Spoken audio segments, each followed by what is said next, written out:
Nandito kami sa train station ng aking habibi dahil meron akong schedule sa Paris. Pupunta kami sa embassy dahil pa rin yun ang aking passport. Ang layo ng aming pupuntahan. Kaya maghihintay kami ng train dito sa Cholet. Panoorin nyo na lang ang video na ito.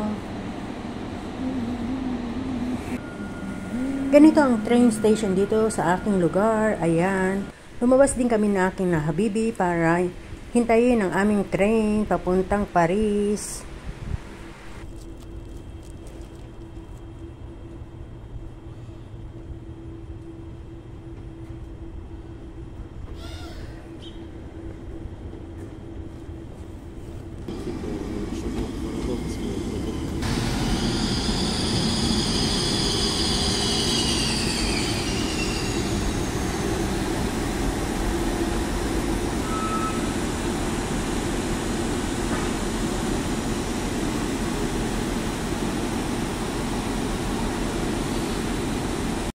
Yan, nakasakay na rin kami ng train. Panoorin nyo na lang po.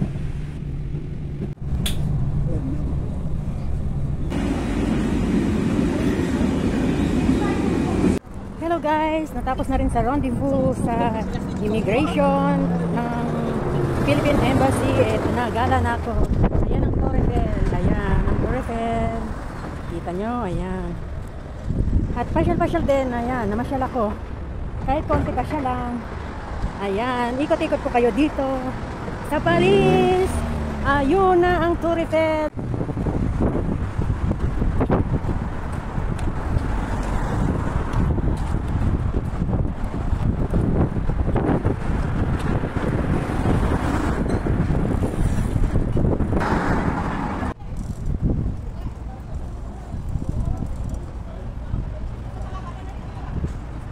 Kumusta sa pa?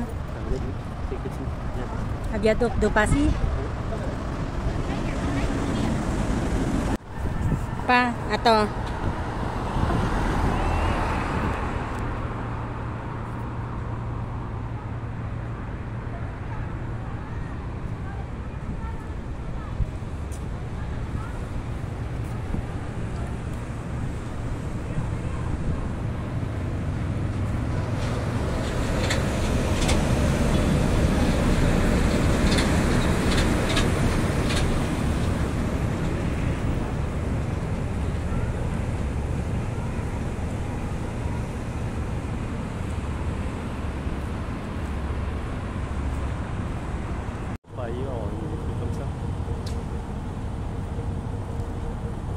Hi guys, look nyo ang bahay sa Paris. Nandito ako sa Paris ngayon. Ganyan ang style ng bahay sa Paris.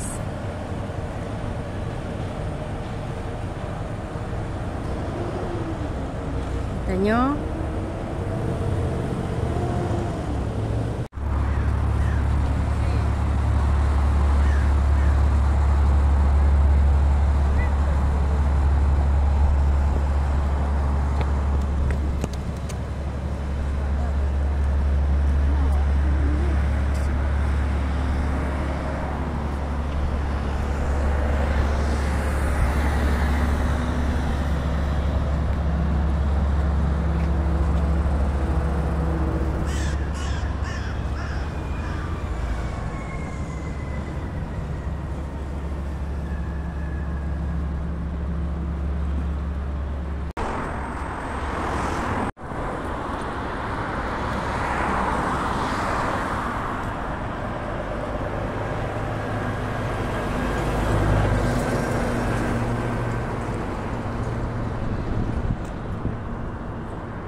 Gala-gala dahil tapos na sa embassy. Ikot-ikot lang ako dito sa Paris para makita nyo rin ang lugar na ito. Ayan, dahil first time ko rin makapunta sa lugar na ito. Narating ko rin ang Torre Eiffel for the first time.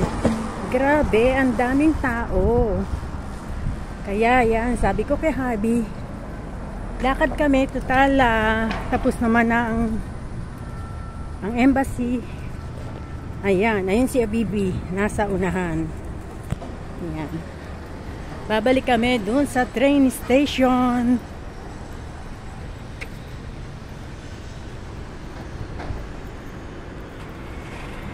Como sa Pelsa? Statue of Liberty, là, Liberty. Ayan, New York. Yan ang statue ng Liberty. Ayan guys, so ang taas ng building dito sa Paris. Grabe, puro building ang makikita mo. O diba? Ayan, mapa building. Then balik daw kami dun sa Tour Eiffel, sabi ni Habibi. Kaya pasyal again guys. Hello mga kabeshi, ayan ang Tour Eiffel. Nakikita nyo yan. Yan ang Tour Eiffel. Babalik kami doon. Tara, samahan nyo ko. Dahil nabitin kami sa oras kanina. Maaga. Ngayon, dahil madali kami natapos sa embassy, para sa aking renewal ng passport, bumalik kami. Ayan guys. Babalikan ko yan. Hello mga kabeshi, nandito ako sa Tour Eiffel na. Ayan, malapit na. Kita nyo, kadaming tao. Ayan guys. Grabe, ang daming tao.